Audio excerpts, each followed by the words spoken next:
I managed an art supply shop for a while, and while there, I got to know one of my customers, Gregory. He was a large man in every sense of the word. He towered over the rest of the customers, had wide shoulders, and while he wasn't in shape, he still had hands like bowling balls.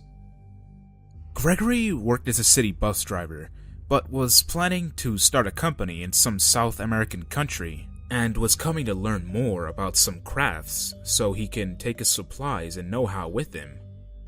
For this, Gregory would come to classes. Usually, he would be alone, but sometimes he would bring his wife, a gorgeous woman also from South America. I thought they were a nice couple, friendly, and thought nothing more of it. Then, one day, Gregory comes into the store. My employee on duty is busy behind the counter, and Gregory asked my help looking at books. Our book section was in the back corner, the only section of the store, I might add, not visible from the front desk. I walked back and turned to ask him what he was looking for, and he pins me to the wall. Again, this is a big man. He professes his love for me, and tells me that he would leave his wife for me if I said so, and that he would, that night, fly us both to South America to save me from being here. I remember blustering off the whole thing, and somehow I got away and Gregory left the store. A few days later, I was working at the front desk, which was near the window, and heard some commotion outside. A city bus was sitting there. Now, we were on the bus route, but there was no reason for a bus to stop outside. Puzzled, I glanced at the driver, and it was none other than Gregory. He saw me looking and quickly drove off. The next week, I was training a new employee. We were both in the store alone when in walked Gregory, looking like hell. I saw him, and not thinking, ran out the back door, leaving a brand spanking new employee there, confused and alone. I walked down to a thrift shop nearby and asked to hide in their back room for 15 minutes, then called the shop. My employee, sounding lost and panicked, said that Gregory had left, and told me that when I got back, he had a message for me. Apparently, he was fired from his job, and his wife left him. This, to him, meant that there was nothing holding us apart. Soon afterward, Gregory took to just sitting outside the shop in his car, staring in the window at me. He'd be there sometimes at close, and I started making sure I was never going out of my car alone. One night, my staff had all left, and I looked outside to see Gregory waiting for me. Panicked, I asked a frequent customer to please stay, and that my stalker was just outside waiting for me. Said customer was just in to buy tattoo supplies. He was a member of a bike gang, and an overall sweet guy. I told him the whole story, and concerned, he walked me out to my car that night. Then he told me that the next time Gregory was outside, I was to give him a call. That weekend, I looked out to see Gregory staring in at me from my car. I got on my cell phone and called my biker friend. A half an hour passed. Then suddenly, there was a roar of engines outside. Easily, 20 motorcycles coming, pulling up, surrounding this man's car. Someone yanks open his door, and I see heated words. Gregory is talking animatedly with his hands. Seconds later, he tried to leave and back up, and everyone was back on their motorcycles following him down the street. An hour later, my biker friend came back in and said that I shouldn't expect any more trouble from him. I baked him a few dozen cookies the next week as a thank you, which, rough and tough image aside, no one says no to homemade cookies.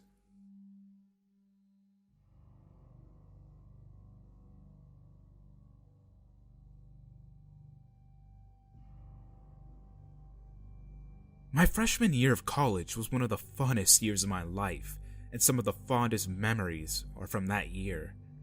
But it's also the scariest and strangest year to date. I'm 31 now. This is thanks to one story in particular that takes place over the entire school year. I still sometimes wonder how this really happened, and how I didn't end up a shut-in nut job, and it still freaks me out to this day. I've only talked about it once or twice since it happened, 13 years ago. It took place on August 2001. Like most freshmen, I live in the dorms at a state party school. I opted out of the good school I got into.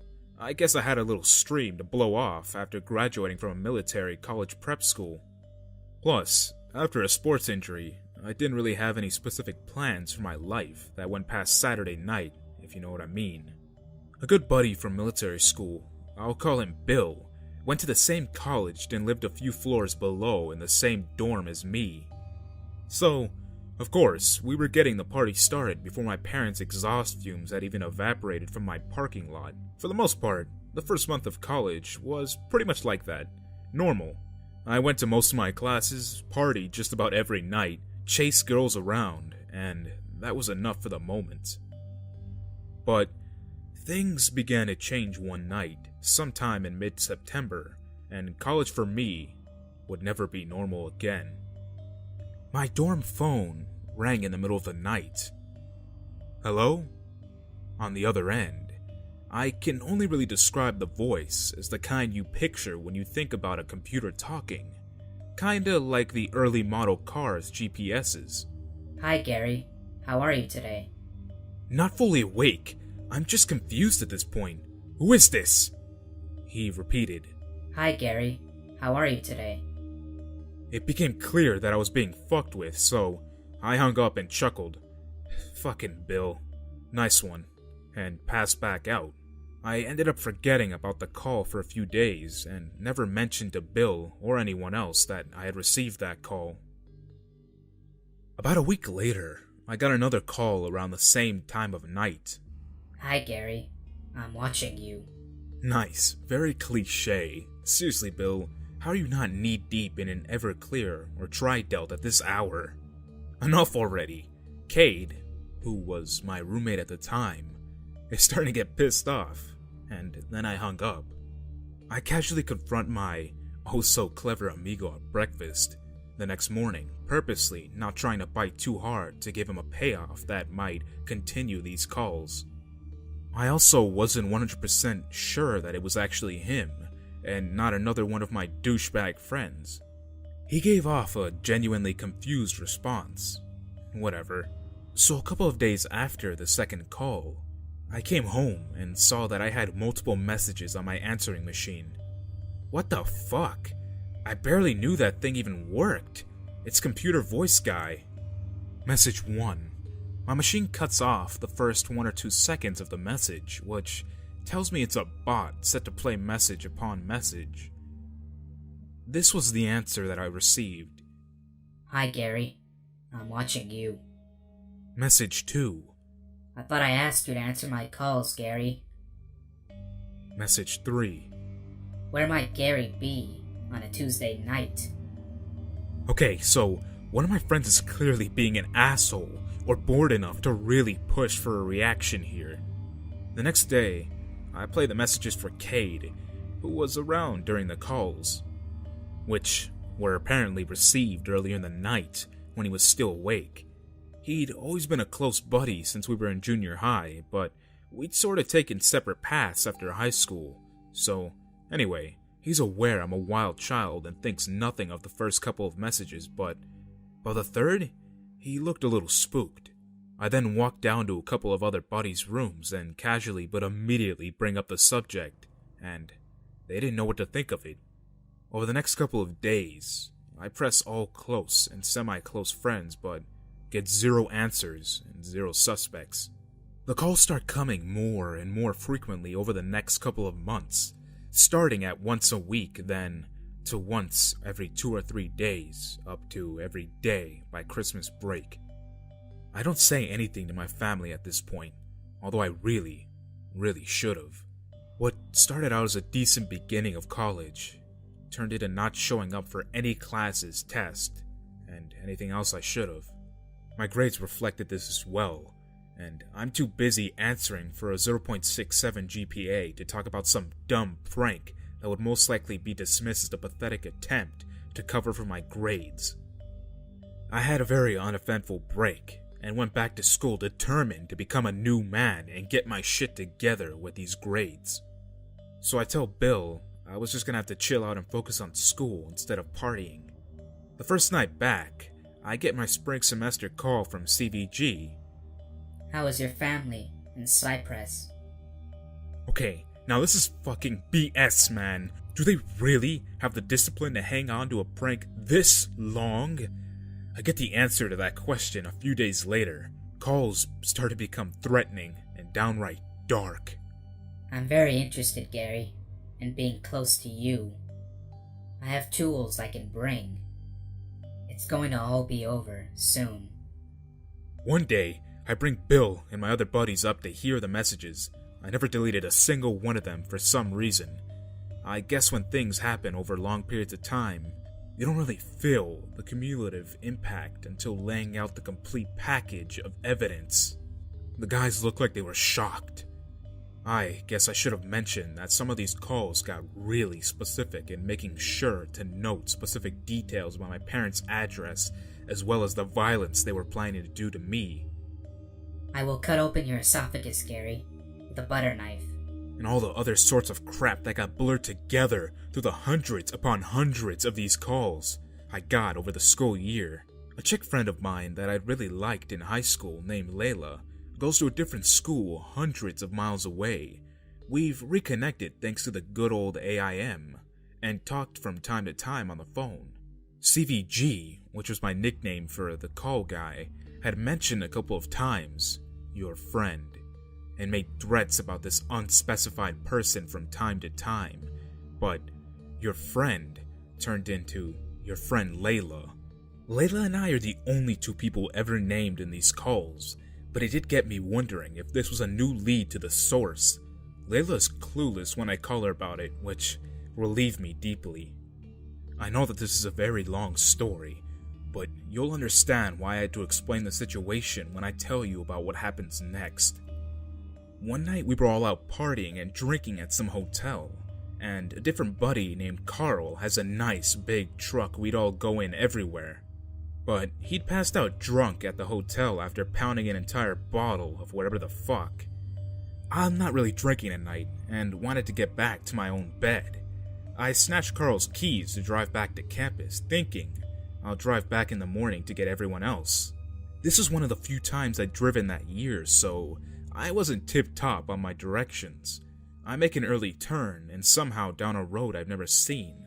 I realize this pretty quick, but I figure that I've got the general direction of campus pegged, so I just continued down the wrong road until hitting the familiar highway that I knew I'd eventually have to hit that is close to campus. I'm finding myself in open fields, still a paved road and everything, but aside from the road, there was absolutely nothing, and it was completely black. It was around 3 a.m. There's this really strange four-way stop I come upon. Strange because I'm probably the fourth person in a year to drive on that road. Unnecessary? Anyway, I trudge along, eventually getting to a familiar highway and home free. A few days later, CVG interrupts his usual depraved threatening to mention that specific four-way, day, and time that I was on it, which, like I said, was around 3 a.m. Note, I later joined the military, worked in the intelligence community, and worked special operations and tracked bad guys all around the world. To this day, I still can't figure out how this dude knew I was in the middle of those fields on a date in the middle of the night that I never mentioned to anyone. Around March, this apparent rendezvous became CVG's focal point. The calls were coming in no fewer than 10 to 15 times every single day. Seriously, the ringer was now off out of courtesy to Cade, and I turned down the volume of answering machines as soon as his phone calls were recorded, but I finally got the message I had been waiting for. Keep in mind, I've now become somewhat famous at this university by now because of CVG. People were constantly knocking on my door, wanting to hear the messages, but I finally got the messages I had been waiting for. Moving right along, the day, time, and location were set.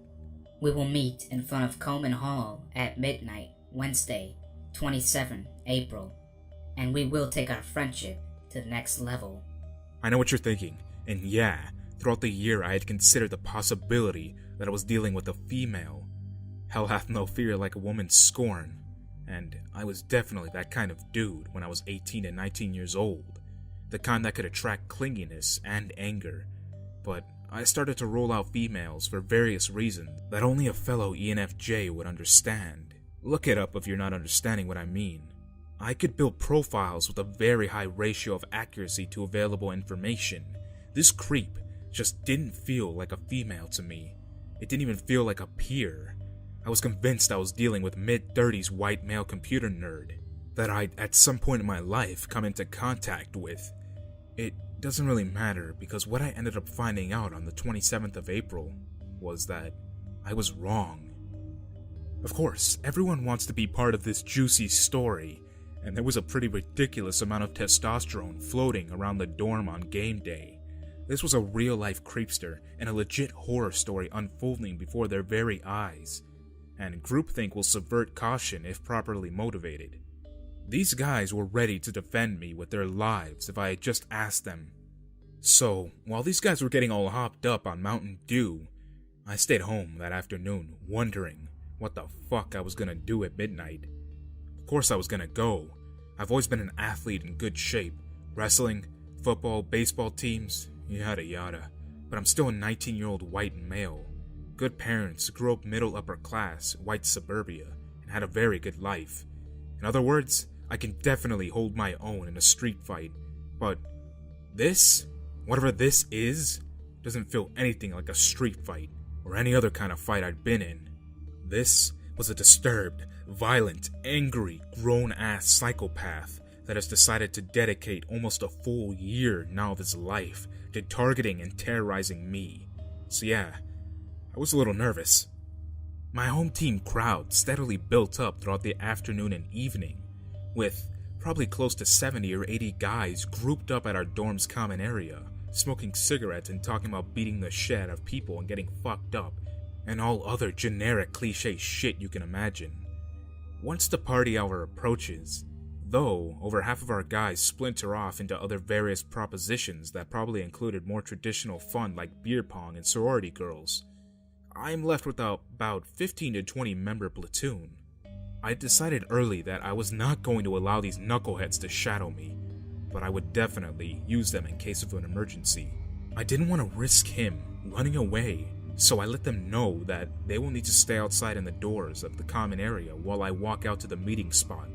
Coleman Hall was adjacent to our connected girls' dorm, and about 300 paces outside, door to door to get to Coleman. The hour eventually came, so I left the crew to begin the longest couple of 100 paces of my life.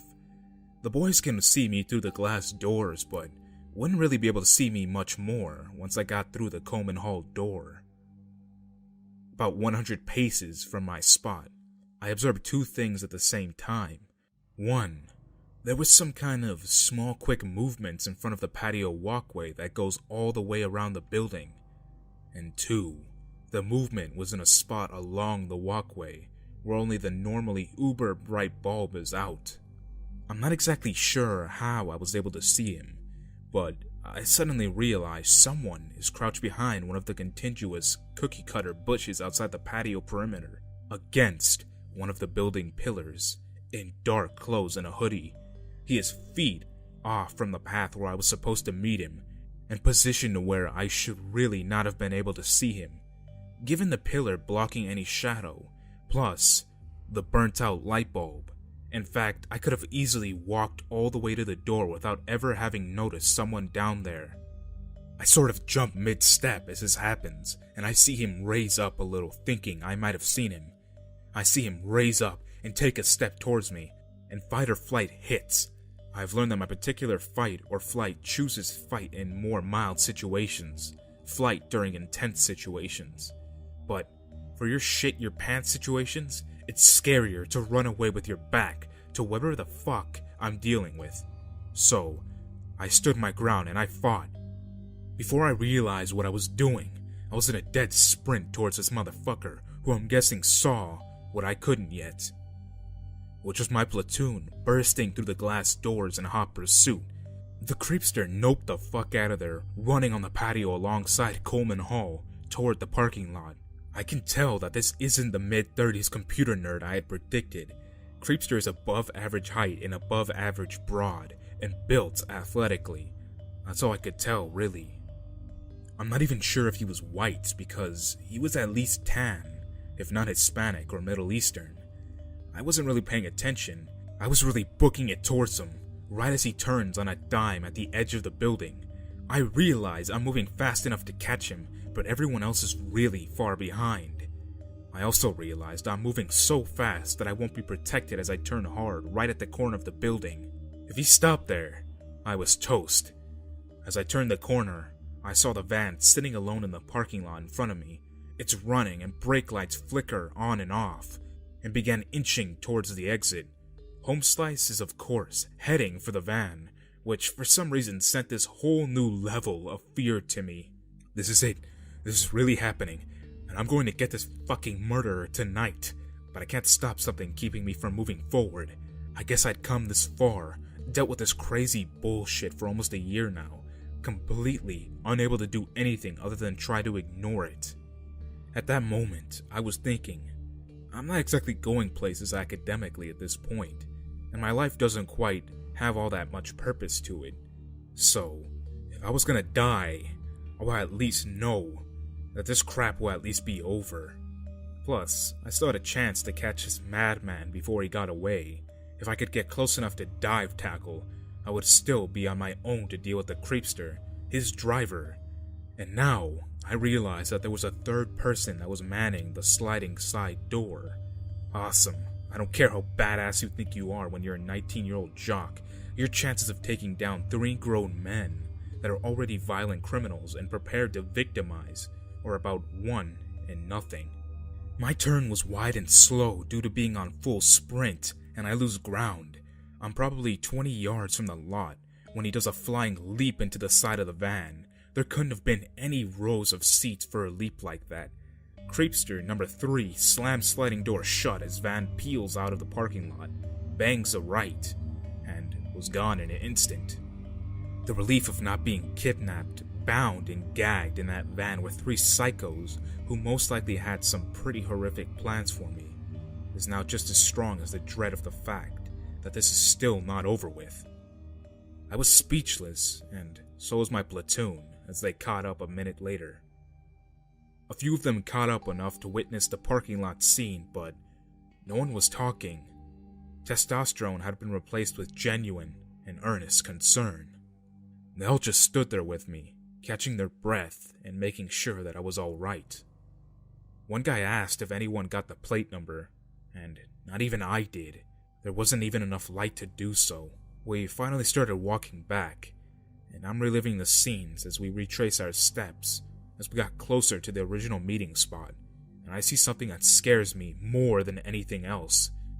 On the opposite side of the pillar where Creeper was crouching, there was a video camera sitting on a stand, pointing right at the spot I would have been standing at when I should have met him, and it was still recording.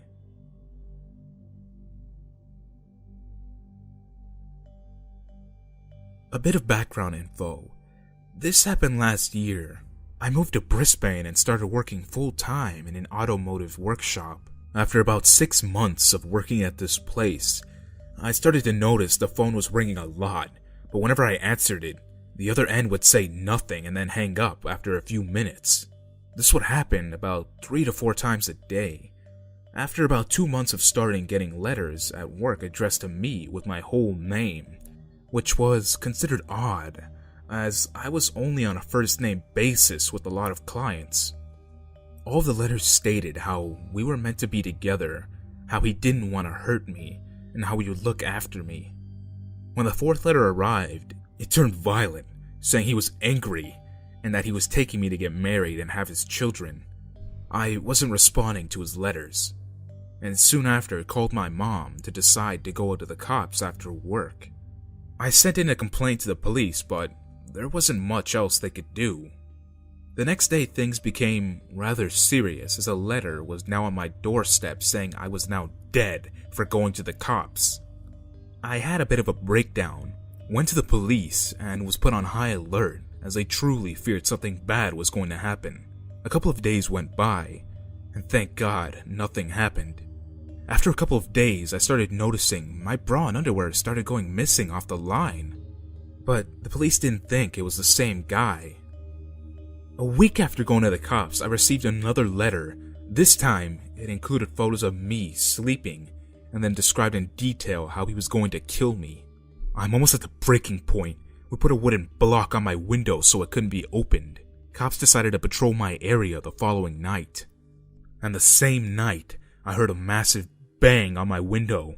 I look outside and see him standing on a ladder, looking at me outside my window with a knife in his hand.